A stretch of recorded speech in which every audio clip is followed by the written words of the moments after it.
예배 나온 여러분을 환영합니다. 그래서 인사하셨나요? 네, 반갑습니다. 이 예배의 요소 중에 성도의 교제라는 것이 있습니다. 많은 교회가 이 예배 성도의 교제에 대해서 강조를 하고 있는데 왜 예배 중에 성도의 교제가 들어있냐면 하나님은 예배 가운데 임재하시는데 성도의 교제 중에도 임재를 하십니다. 그렇기 때문에 우리는 서로가 막힌 상태에서 성도 간에 서로 막히고 단절된 상황에서 한 분 하나님을 바라보는 그런 예배가 아니라 성도 간에 교통하고 친밀하고 열린 상황 가운데에서 하나님을 예배하는 그러한 것이 보다 온전하고 또 하나님께 기쁨이 되는 예배라고 저는 믿습니다. 그래서 우리 성도들이 교회에 오시면 기쁘게 인사하시고 한 주간의 안부를 물으시고 서로 신앙 안에서 교통하고 이러한 시간들을 갖는 것이 매우 중요하다고 생각을 합니다. 그래서 말씀 전하기 전에 지난주도 그랬지만 오늘도 한 번 더 인사를 하는 시간을 가졌습니다. 자, 여러분, 우리가 교회를 나올 때 우리는 어떤 생각과 어떤 마음 또 어떤 기대를 갖고 교회에 오십니까? 우리는 교회를 올 때 어떤 교양을 쌓기 위해서 교회에 오는 것이 아닙니다. 교회에 와서 사람들에게 매력적으로 보이는 어떤 윤리와 도덕을 함양하기 위해서 교회에 오는 것도 아닙니다. 그렇다고 세상 사람들이 부러워하고 이렇게 바라볼 만한 그런 어떤 깊은 심오한 사상이나 어떤 철학의 이론을 배우기 위해서 교회에 오는 것도 아닙니다. 우리가 교회에 오는 것은 오직 하나, 예수 그리스도의 복음을 듣기 위해서 교회에 오는 것입니다. 하나님의 살아있는 이 말씀, 이 복음의 진리를 듣기 위해서 우리는 교회를 오는 것이죠. 그래서 교회가 해야 할 가장 큰 책무가 무엇이냐라고 묻는다면 그것은 바로 복음을 전하는 겁니다. 복음을 힘있게 전하고 복음을 왕성하고 충분하게 전하는 일이 교회가 맡은 책무라는 거죠. 교회는 이 일을 집중적으로 해야 되고 힘써야 해야 하는 것입니다. 그러므로 여러분도 교회 나오실 때 하나님과 그의 복음을 듣기를 소원하는 마음으로 교회 오시기를 바랍니다. 여러분, 이 복음은 세상 사람들은 이 복음을 들으면 미련하다라고 생각을 합니다. 세상의 지혜로 볼 때 이 복음이 미련하다는 것이죠.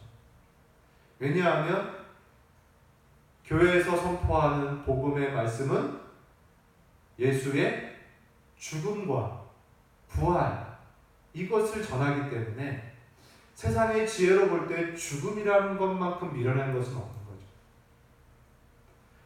또 죽은 자가 부활했다라고 하는 것만큼 이렇게 참으로 믿지 못할 만한 그런 우스운 이야기도 없어 보입니다. 그래서 세상에서는 이 복음을 미련하게 봅니다. 예수라는 사람의 죽음 그리고 그의 부활 너무나 미련한 것이죠. 차라리 교회가 심오한 철학을 가르친다면 세상도 고개를 기웃거릴 것입니다. 만약에 교회가 세상 사람들이 볼 때 매력적으로 보이는 그런 윤리와 도덕을 함양시키는 곳이라면 너도나도 자기 자녀들을, 자기 남편을, 자기 아내를 교회로 아마 보낼 것입니다.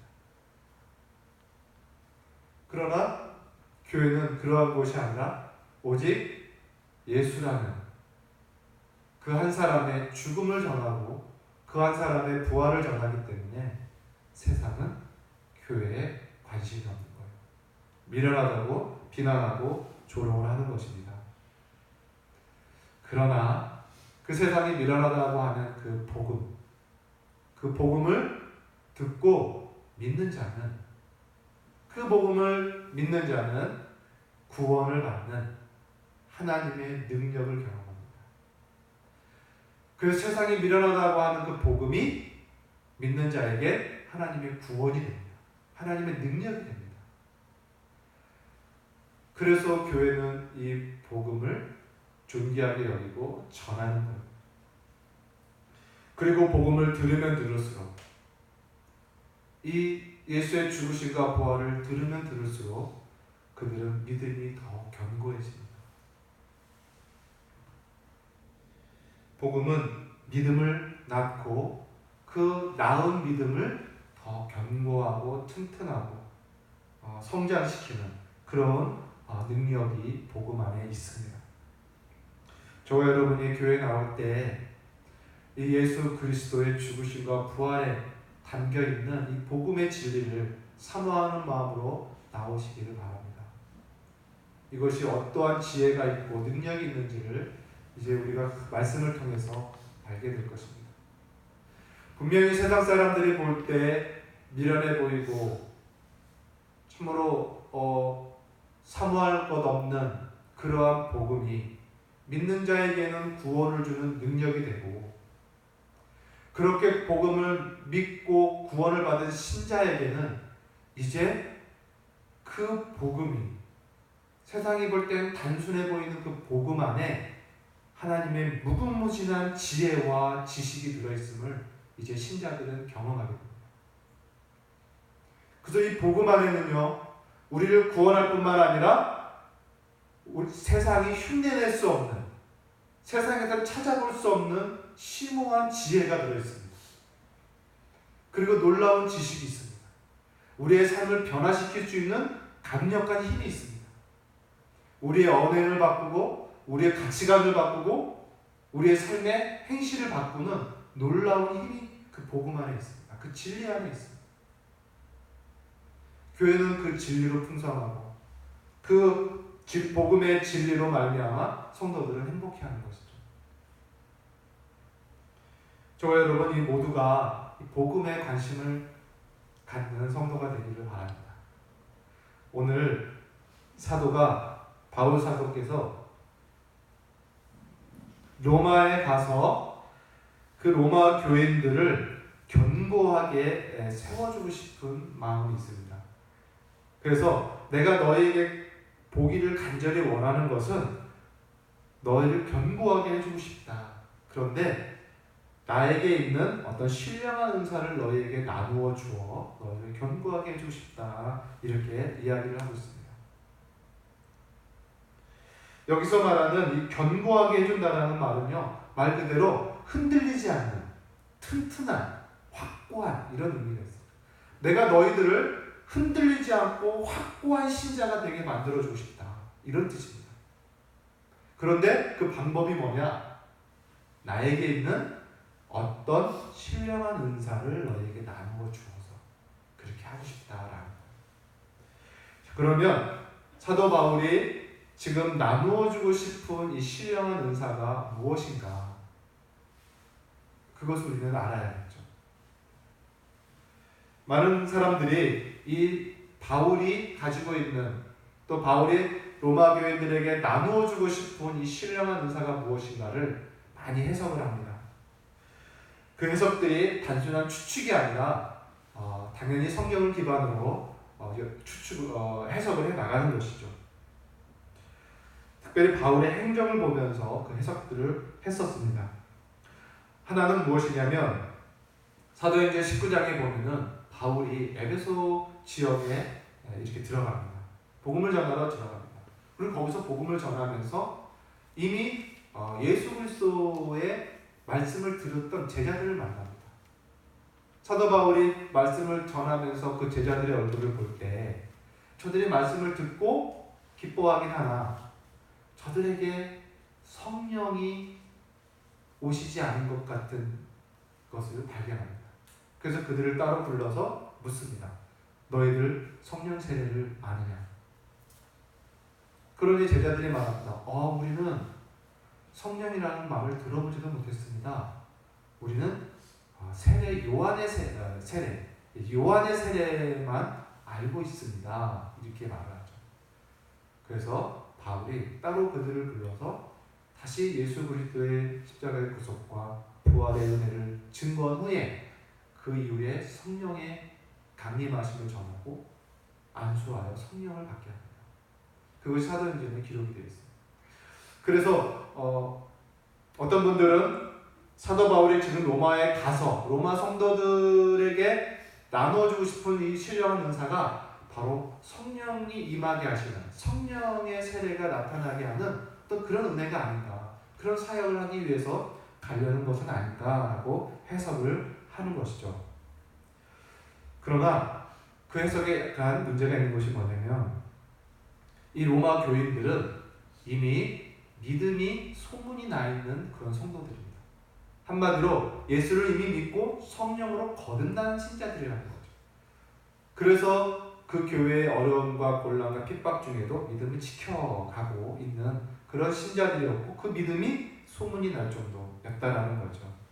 그래서 사도행전 19장에 나와 있는 그 성령 세례의 사역은 아니다라고 이렇게 이해를 하게 됩니다. 또 하나의 해석이 뭐냐면 사도 바울이 이 로마 교회에 가서 이제 성령으로 거듭난 이 신자들에게 성령의 다양한 은사들을 그들에게 주기 위해서 가려고 하는 것은 아닌가, 이런 생각을 하는 거죠. 그런 해석을 합니다. 그래서 고린도 교회에 나타나 있는 많은 은사들이 있었지 않습니까? 우리가 저번에 성경을 통해서 봤지만 지식의 은사, 지혜의 은사, 병 고치는 은사, 방언의 은사, 예언의 은사, 귀신을 쫓아내는 은사, 믿음의 은사, 통변의 은사, 이런 것들.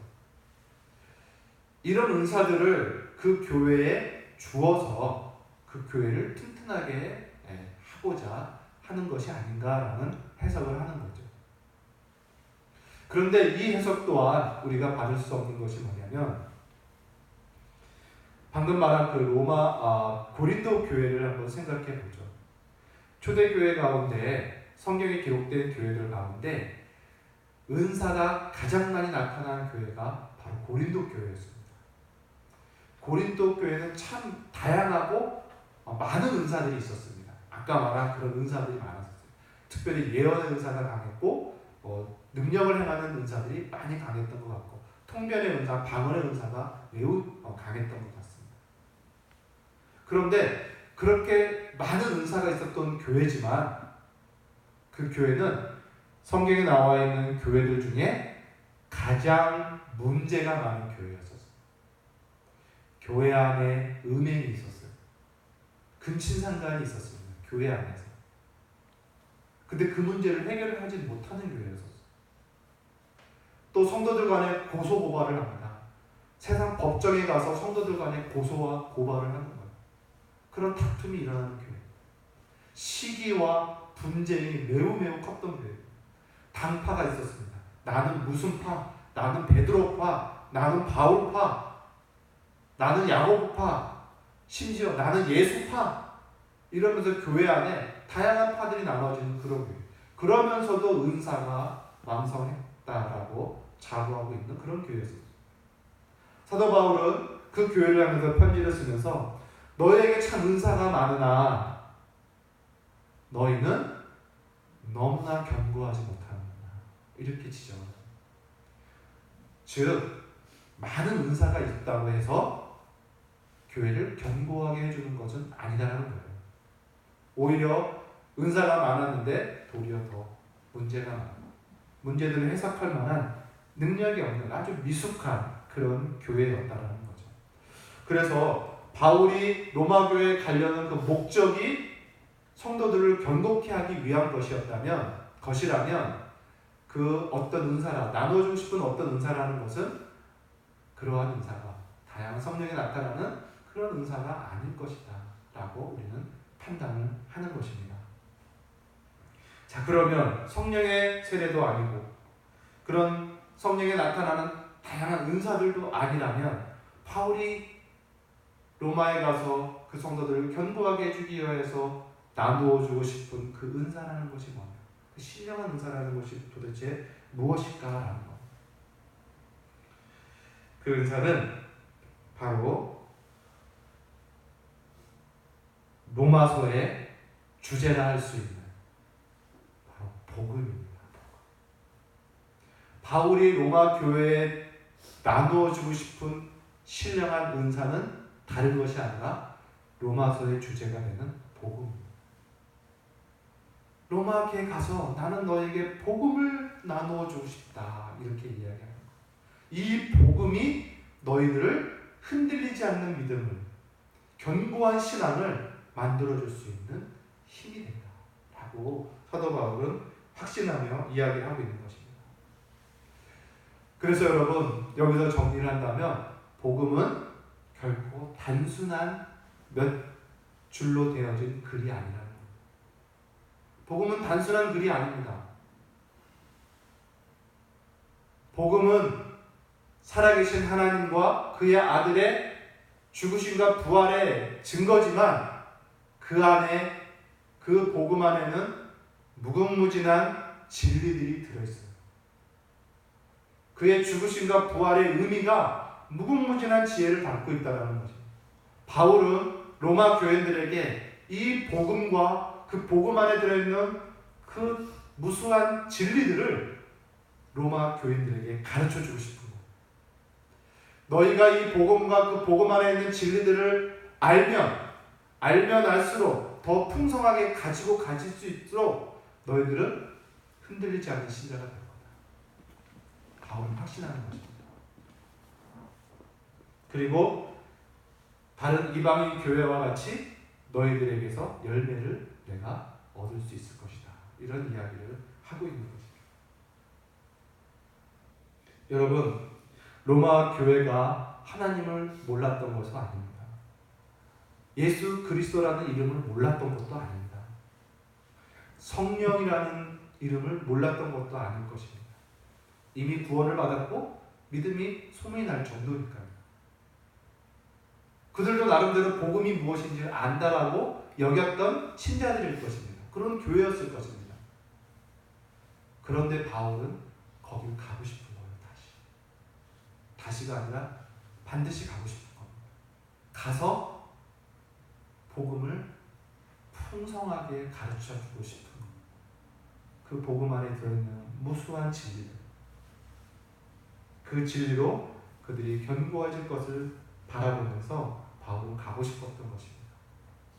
여러분, 우리도 마찬가지입니다. 우리도 교회에 등록했고 교회를, 예수를 믿는다고 해서 그것이 다가 아니에요. 내가 세례까지 받았다고 해서 그게 끝이 아닙니다. 우리는 날마다 예수 그리스도의 복음과 그의 진리들의 말씀을 들어야 돼요. 그 말씀을 들음으로 우리는 점점 더 우리의 신앙이 견고해지고 흔들리지 않는 믿음의 사람들이 됩니다.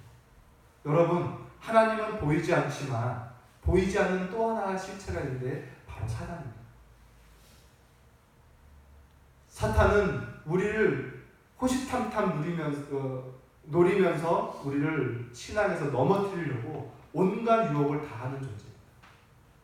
마지막 날에 그 사탄이 하나님 앞에 심판을 받고 무적의 저 지옥에 가서 영원히 멸망을 당하겠지만 마지막 날이 되기 전까지 사단은 지금 우리 성도들을 유혹하고 있어요. 저는 많이 봤습니다. 교회를 다니지만 얼마 못 가서 교회를 다시 나가는 사람들을 너무 많이 봤습니다. 직분을 받았지만 몇 가지의 사건으로 아예 하나님을 등지고 죽어가는 사람들이 많이 봤습니다. 세례, 무슨 안수, 성령의 은혜를 경험했다 하고 은사를 받았다 하고 자랑하는 수많은 사람들이 있었지만은 유혹에 빠져서 넘어지는 사람들을 많이 봤습니다. 자신에게 닥쳐오는 작은 어려움과 역경이나 고난을 못 견디는 겁니다. 신자의 이름으로 겪는 핍박을 조금도 견디지를 못해요. 그냥 뛰쳐나가버립니다. 하나님을 믿으니까 더 힘드네, 이런 거죠. 사단은 우리를 넘어뜨리기 위하여, 우리를 삼켜버리기 위해서 오늘도 일하고 있습니다. 사도 바울은 그 영적인 그러한 모든 것을 알기 때문에 로마 성도들을 바라보면서 참으로 소문이 났고 정말 어떻게 교회가 세워졌는지 칭찬받을 만한 그런 참 세상이 주목하는 교회이나 바울이 볼 때는 너무나 위태한 거죠. 로마라는 그 지역에서 일어날 그 강력한 시험과 환난과 유혹 앞에 로마 성도들이 견고하게 믿음을 지킬 수 있을까? 바울은 같은 로마를 가고 싶었던 거죠. 가서 그들이 믿고 있는 이 복음이 얼마나 확실한 것이며 얼마나 위대한 것이며 능력이 있으며 지혜며 명철이며 진리인지를 바울은 거기서 오랫동안 머물면서 성도들을 세우고 싶었던 거예요. 여러분, 우리도 이 복음에 대해서 여러분 깊은 애정과 관심이 있기를 바랍니다. 이제 우리도 로마 교회에 전하고 싶은 이 바울이 가지고 있는 이 복음을 우리도 더 풍성하게 배우고 충분히 알기를 그런 소원하고 그런 바라는 마음이 저와 여러분에게 있기를 바랍니다. 여러분, 성령의 은혜를 경험하고 싶으십니까? 성령의 능력을 경험하고 싶으십니까? 성령이 왕성하게 역사하는 것을 체험하고 싶으세요? 그 성령은 바로 진리의 영입니다. 예수님은 그 성령을 진리의 영이라고 이름을 붙였어요. 다시 말하면 성령은 진리와 함께 역사하는 분입니다. 진리가 없는 곳에 성령은 역사하지 않아요. 성령의 은혜를 경험하고 싶습니까? 복음의 진리들을 여러분 깊이 가까이 하십시오. 그러면 성령의 왕성하고 충분하고 풍성한 은혜를 여러분 경험할 수 있습니다. 그래서 진리의 풍성이 성령의 풍성이에요. 진리의 능력이 성령의 능력인 것입니다. 저와 여러분이 이러한 진리로, 복음의 그 진리로 성령의 은혜가 충만한 성도가 되기를 바랍니다. 오늘 또 두 번째로 보고 싶은 교훈의 말씀이 있는데, 그것은 이제 이 바울이 로마에 가서 복음을 그들에게 나눠주면서 그가 경험하고 싶은 은혜라고 할까요? 경험하고 싶은 유익이 있었는데 그것을 고백하고 있습니다. 그것이 뭐냐면 12절입니다. 내가 너에게 가서 견고하게 하고 싶은데 이는 곧 내가 너희 가운데에서 너희와 나의 믿음으로 말미암아 피차 아니함을 얻으려 하니.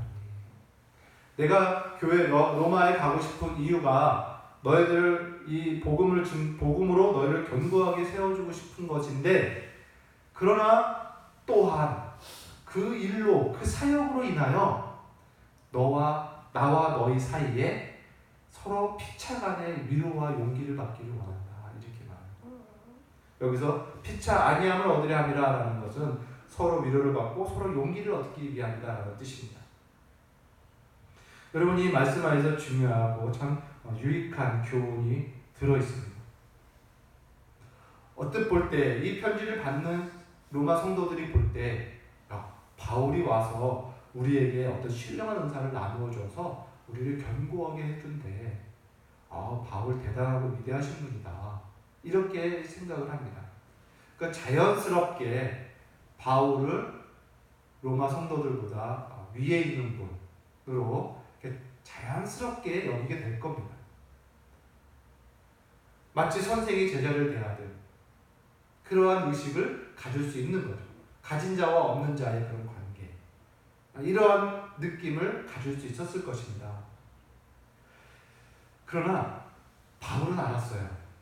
그러한 느낌, 그러한 생각, 그러한 의식은 기독교적이지 않다는 것을.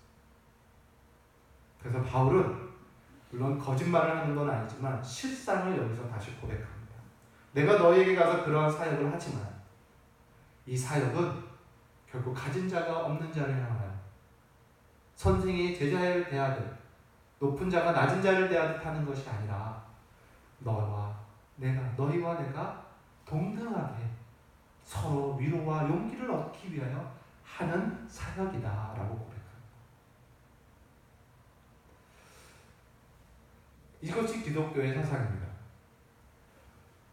바울은 이 복음의 진리들을 증거하면서 저들도 견고해지고 복음을 증거하는 자신도 그 복음과 그 진리로 압도가 되어 자기도 위로를 받는다는 뜻입니다.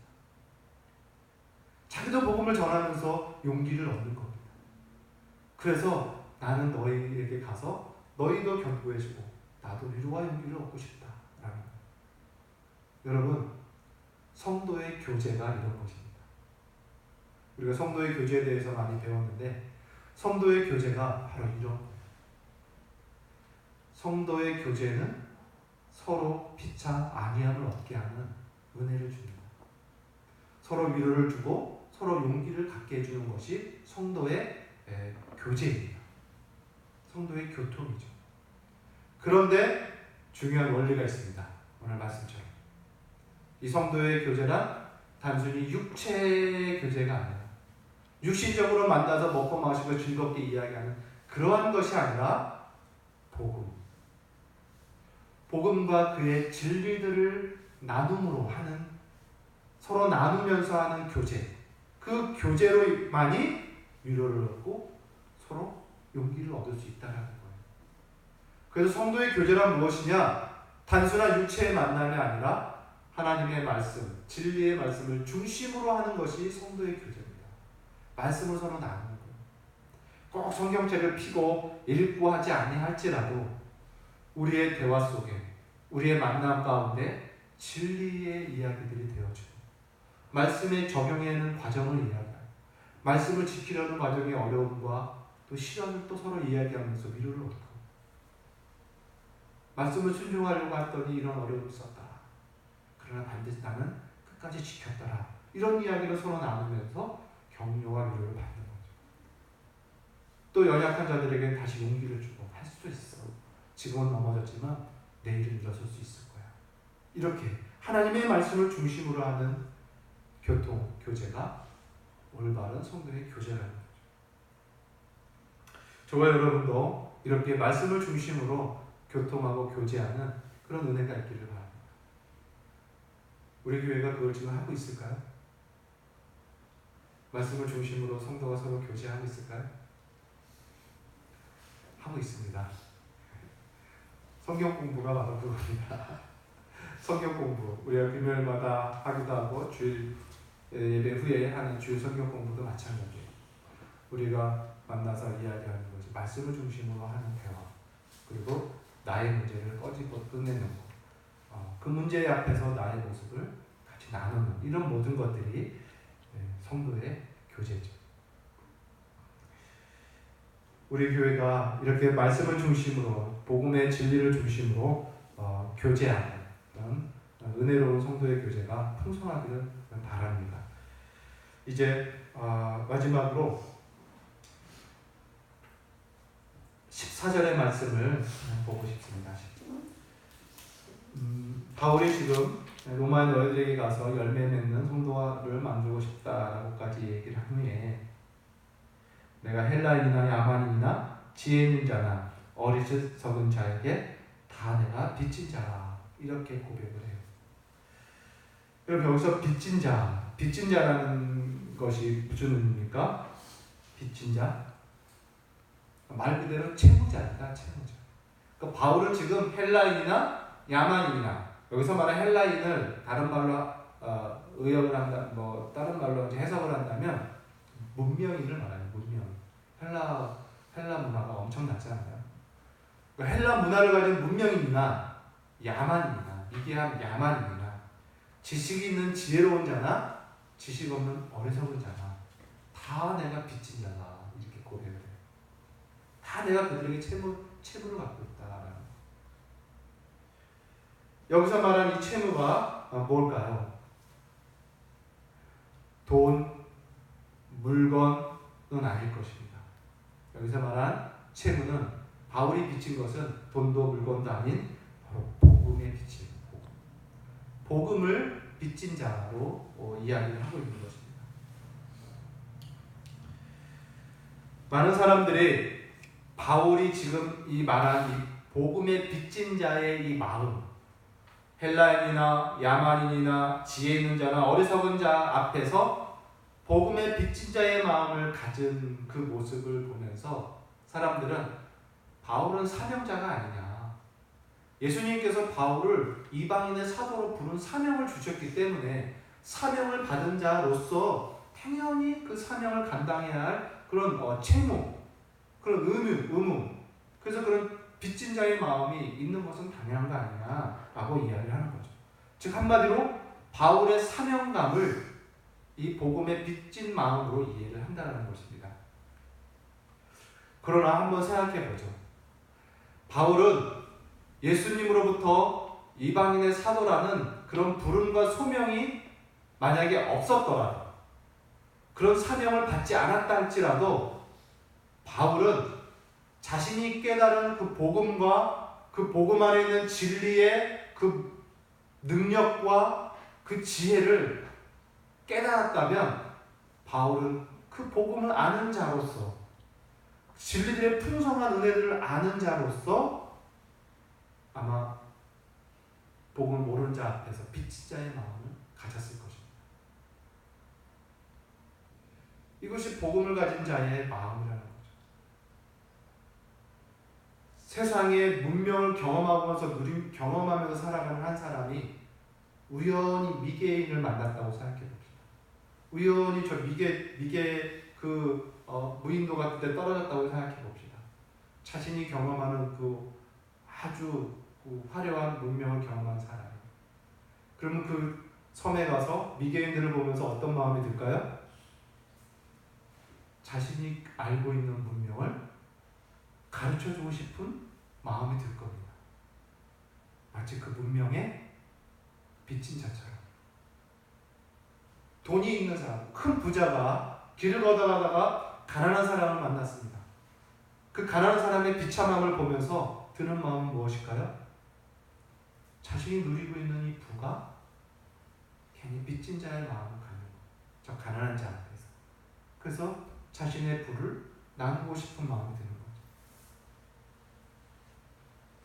지식을 가진 자는 지식이 없는 자를 보면 그에게 그 지식을 가르쳐주고 싶은 그런 마음이 들 겁니다. 마치 빚진 자처럼. 사도 바울의 이 마음은 이와 같아요.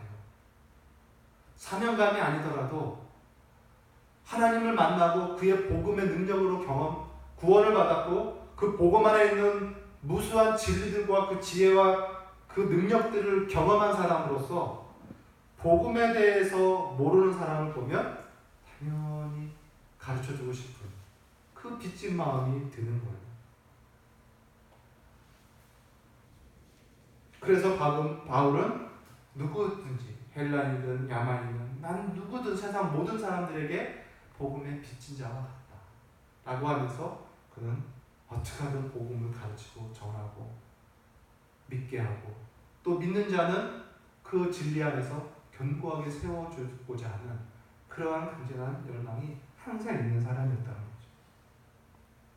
여러분,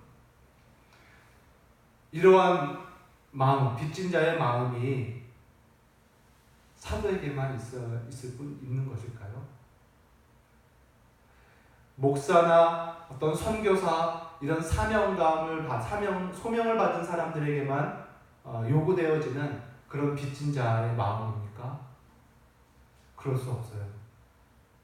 그런 소명이 없다 할지라도 목사와 장로와 선교사가 아니다 할지라도 복음을 아는 자라면, 복음의 능력을 경험한 사람이라면 그 복음의 능력을 모르는 사람 앞에서 빚진 자의 마음을 가질 수밖에 없는 거죠.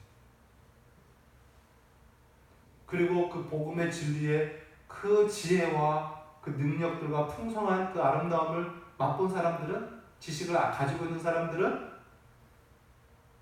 그 진리의 지식 없이 교회를 왔다 갔다 하는 사람들을 보면서 그 진리의 지식들을 가르쳐주고 싶은 그런 빚진 마음을 갖게 됩니다. 이전에는 교회를 안 다녔다가 어쨌든 어떤 계기로 교회를 다니면서 교회를 다녔더니 다니길 잘한 거예요. 다니면서 다니기 전과 후에 어떤 삶의 내용, 또 마음 상태, 어떤 생활의 어떤 변화, 또 경험되는 기쁨과 만족이 달라진 거예요. 그런 사람은 여전히 아직까지 교회를 나가지 않고 있는 동료들이나 이웃들을 보면서 또 친족을 보면서 교회 나가면 좋겠다라는 마음이 들잖아요. 그게 바로 그 마음에 비친 거예요. 맛본 자, 경험한 자로서는 당연히 갖는 마음입니다. 기도의 은혜를 경험한 사람은 기도를 모르고 다니는 신자에게 기도의 은혜를 맛보게 해주고 싶은 그런 간절한 마음이 듭니다. 그게 빚진 자의 마음입니다. 저와 여러분은 다 세상에, 복음을 모르는 세상에 복음을 아는 자로서 복음의 빚진 자의 마음이 다 있습니다. 그래서 우리는 세상에 복음의 빚진 자로서의 삶을 살 수밖에 없어요. 또 은혜를 알면 알수록 안 만큼 또 빚진 자의 마음이 더 커져갈 것입니다. 이 복음을 저와 여러분이 받았어요. 이 빚진 자의 복음. 이 마음을 갖고 우리가 세상과 가족과 친족과 이웃을 향하여 이 빚진 자의 삶을, 이 채무를 잘 갚아가는, 살아가는 그런 성도의 삶이 되기를 바랍니다. 말씀을 맺겠습니다. 바울이 로마 교회에 가서 성도들에게 나누어 주고 싶은 그 신령한 은사가 다른 것이 아니라 바로 복음입니다. 복음이 그들을 견고하게 하고 사단의 모든 유혹과 괴계 앞에 흔들리지 않는 신앙의 사람으로 세워줄 수 있기 때문에 그렇습니다. 그러므로 저와 여러분도 복음과 그 진리들을 알기를 사모하기를, 더 풍성히 알기를 바랍니다. 그리고 그 풍성한 은혜로 말미암아 성령의 놀라운 체험들을 많이 경험하고 성령의 능력들을 소유하는 그런 신자들이 되기를 바랍니다. 그래서 여러분, 하나님 말씀을 사랑하세요. 말씀을 사랑하고 말씀을 가까이 하고 말씀에 입을 맞추고 그러한 신자가 되십시오. 그리고 세상과 이웃들에 대해서 바울처럼 이 복음의 빚진 자의 그러한 삶, 그런 마음을 가지고 살아가는 은혜가 저와 여러분에게 있기를 바랍니다. 이러한 삶이 저와 여러분 통하여 열매를 맺는 신자의 삶을 갖게 될 것입니다. 이 열매, 사도 바울이 로마에게서 얻고 싶은 열매, 그 열매가 있어요.